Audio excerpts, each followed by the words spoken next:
Mas o foco agora é 2011, né? Gostaria de saber do senhor, na hora desse refazer de objetivos, o que a pessoa tem que ponderar antes, professor? Então vamos lá. É muito comum nessa época a gente começar a pensar na vida, né? O que fez, o que não fez, o que está certo, o que está errado.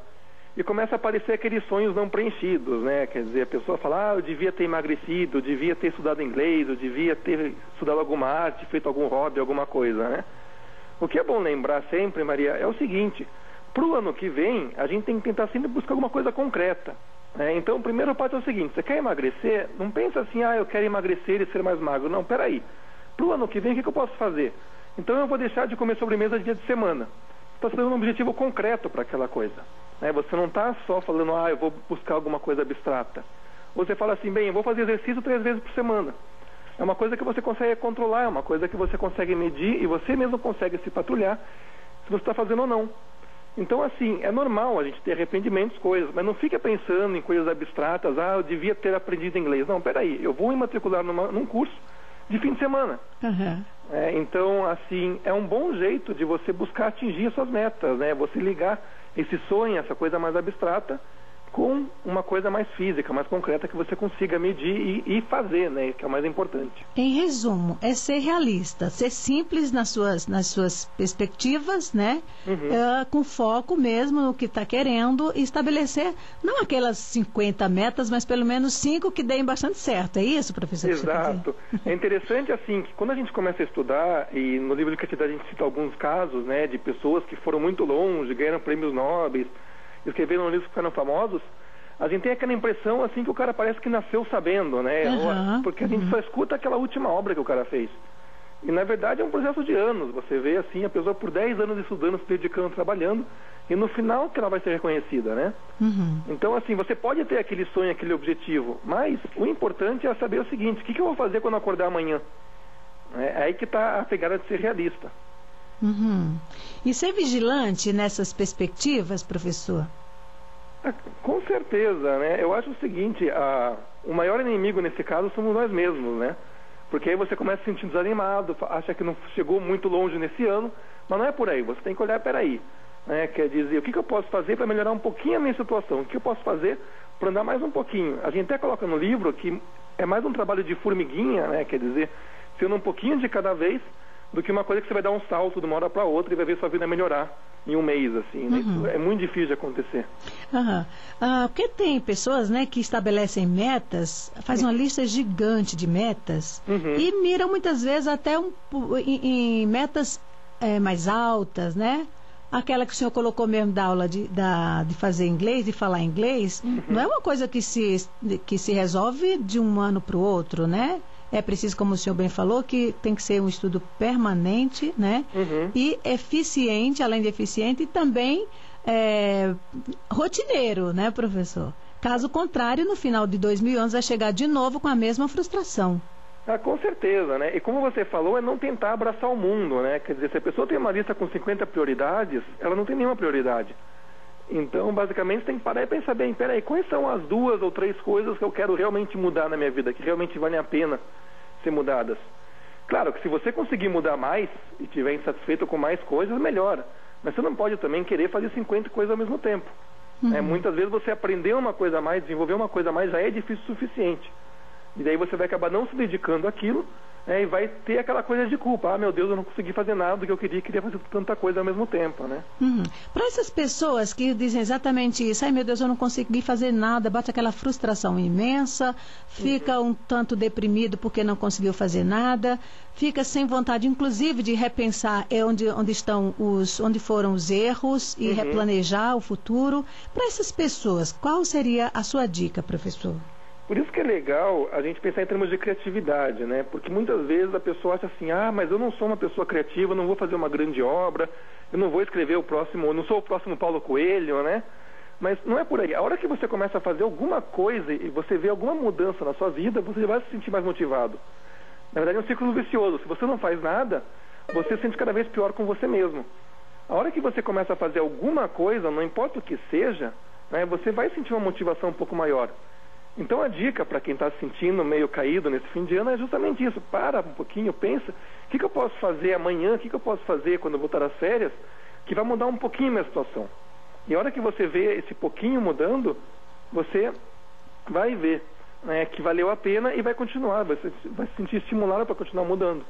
E na sua opinião, qual a importância disso, professor, para a vida das pessoas, hein? Dessa coisa de estar sempre planejando, estar sempre buscando, estar sempre correndo atrás?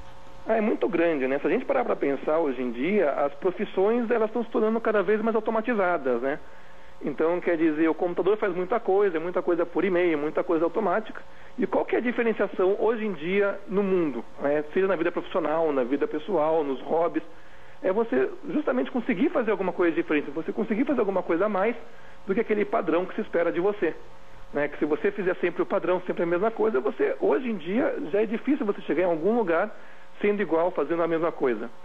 Então, assim, para você ser diferente, para você sentir uma mudança na sua vida, para você ter orgulho do que você faz, as chances aumentam se você buscar alguma coisa diferente, se você buscar mudar a sua situação. E por isso que é importante não só planejar, mas você fazer alguma coisa também, né?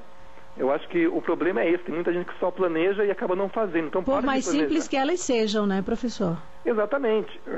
A dica é essa, né? Pare de planejar tanto e comece a fazer alguma coisa. Por mais que não seja ideal, você está fazendo alguma coisa. Uhum. E nesse seu livro, Criatividade Sem Segredos, estão embutidas todas essas informações simples que o senhor coloca? Então, sim. O legal desse livro é que a gente fez vários capítulos curtos, são 109 capítulos. Então, quer dizer, não tem aquela coisa de você precisar ficar lendo várias coisas, não. Cada capítulo é uma dica, é uma coisa diferente que você pode usar, né? Uma ferramenta, uma ideia, uma teoria, uma história, que você já pode usar para tentar mudar esse seu dia a dia. Tem um ouvinte aqui, viu, professor Ayrton Lima, ele diz o seguinte, que ele acaba de descobrir que era apenas um sonhador. Ele planeja e fica só no planejamento. Ele não conseguiu sair da linha do planejamento por muitos anos. Aí ele começa a pensar começar a se sentir meio frustrado. E ele se coloca como sendo uma pessoa apenas sonhadora. O que o senhor diria para essa pessoa? Ayrton, eu acho que é o seguinte, primeiro você não pode se culpar tanto, viu? Porque é muito comum as pessoas pensarem assim. Quer dizer, a gente quer abraçar o mundo e realmente no dia a dia, naquela rotina, a gente vê que não consegue. Eu acho o seguinte, comece a fazer qualquer coisa, Ayrton, por mais simples que seja, por mais longe que pareça, desse seu grande objetivo. Pegue amanhã, um domingão, qualquer tempinho que você tenha e faça qualquer coisa, literalmente, alguma coisa que vá, pelo menos te colocar na direção do caminho certo. Você vai ver que vale mais a pena você fazer uma coisinha, 20 minutos por dia que seja, do que querer mudar a tua vida de uma hora para outra. E não tenta mirar só naquela coisa perfeita, maravilhosa, que vai ser lá no futuro. Se você aprender a trabalhar aos pouquinhos, você vai estar na direção certa. Assim como o Ayrton, é comum, professor, as pessoas mais questionarem o porquê não fizeram, ou muitas também celebram o que fizeram. Mais fazem ou não fazem?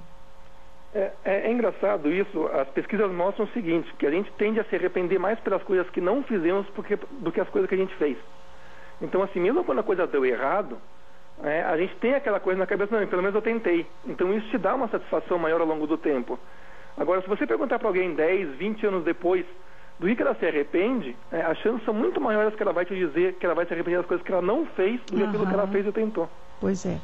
Professor, no seu livro Criatividade Sem Segredos, quais são, por exemplo, o senhor já deu algumas dicas, mas é fácil desse livro abrir mais um pouco o leque de possibilidades para essas pessoas que estão ainda feito o nosso ouvinte, para que ele possa, inclusive, sair dessa fase apenas do sonho? Sim, é importante também uma coisa que a gente fala, a pessoa aprender a escolher as brigas, né? Porque escolher as brigas? Escolher as brigas. As brigas boas ou as brigas? Olha, tem a briga boa e tem a briga ruim, né? Mas de qualquer jeito, a hora que você quer fazer uma mudança, alguém na sua vida pode não gostar dessa mudança, né? Seja a sua esposa, marido, seja o chefe, o colega de trabalho, porque a hora que você começa a mudar, você vai alterar essa dinâmica que existe entre vocês. Então, quer dizer, uma coisa importante na mudança é você saber que você vai ter uma resistência em algum lugar. E você ou lidar com essa resistência ou escolher, não, peraí, agora eu vou ter que brigar com essa pessoa porque realmente é a mudança que eu quero fazer. Então, assim, É uma coisa importante no nosso livro que a gente coloca assim: olha, criatividade é muito legal, você vai ter uma satisfação, mas tem dificuldades. Tem que saber que você vai ter dificuldades, tem que saber que tem pessoas que não vão gostar do que você vai fazer, que você tem que saber que na rotina você vai se sentir cansado, você tem que saber que vai parecer que você vai querer desistir muitas vezes, que não é uma coisa assim tão fácil quanto parece só falando, você vai conseguir tudo que você sonha. Você até consegue, mas dá um certo trabalho. Professor Fábio, então, e portanto, na sua definição, o que é ser criativo, hein? Que é ser criativo é você se esforçar dia após dia, e no final desses dias todos você vai chegar em um lugar diferente que os outros.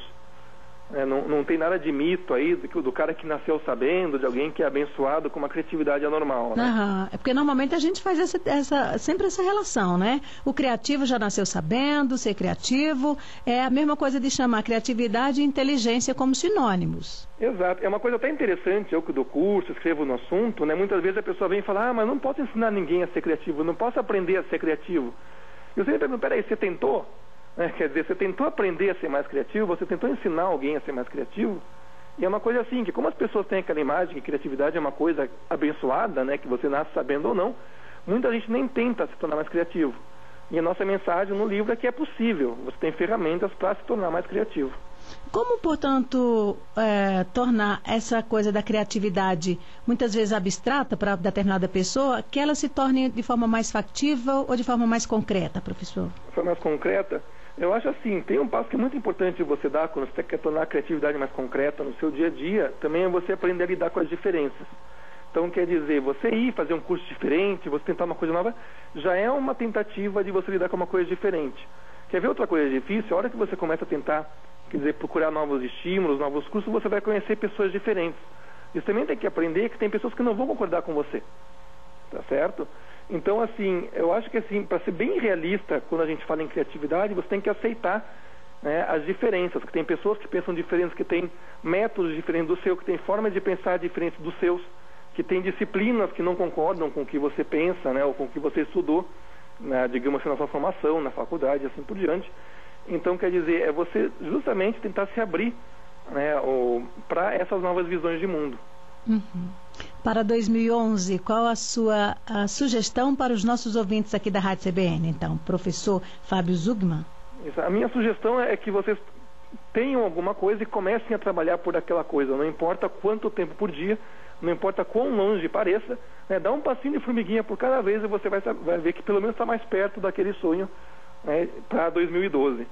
Então você não vai ter um 2011 no final chegar e se arrepender, né, não vai correr um risco tão grande de estar frustrado no fim de ano. Pequenas metas, mas foco naquela que ele tem mais interesse, portanto, né, professor? Exatamente. E nunca esquecer também de dar uma variada, né? Você não pode também virar aquele cara que só trabalha para uma coisa só o dia inteiro e não faz mais nada da vida, né? Pois é, você já pensou, você planejou aquelas 10 metas, né, para o ano de 2010, aí olha para trás, olha para essas metas, poxa vida, cumpri metade de uma ou cumpri uma inteira, aí vai só tirar uma xerox dessas metas e tentar de novo em 2011. Eu acho que dá uma chacoalhada bem mais produtivo, né, professor? E mais criativo também, né? Eu acho que sim, sempre dá, né? Quer dizer, até reavaliar se realmente é aquilo que você quer, né? Porque muitas vezes você descobre que você está com um sonho que nem vale tanto a pena assim, né? Aí fica só perdendo tempo, né? Sim, ou nem isso, né? A procrastinação, quer dizer, aquela coisa de você sempre ter aquela meta e nunca realizar ela, muitas vezes é um sinal de que ela não é tão importante assim para você. Uhum. Então, quer dizer, é importante também, a hora que você tem nas suas 10 metas, você olhar e tentar ser sincero, né? Se realmente elas são tão importantes assim quanto você pensa, né? Pois é. Professor Fábio Zugman, foi um prazer imenso falar com o senhor neste sábado especial aqui do CBN Brasília. Um abraço, um excelente 2011, viu, professor? Para o senhor e sua família. Um abraço para você também, Maria, para todo mundo que está escutando. Bom fim de semana e um bom 2011. O professor Fábio Zugman, ele é um dos autores do livro Criatividade Sem Segredos, está aí nas livrarias do Brasil. 10h50.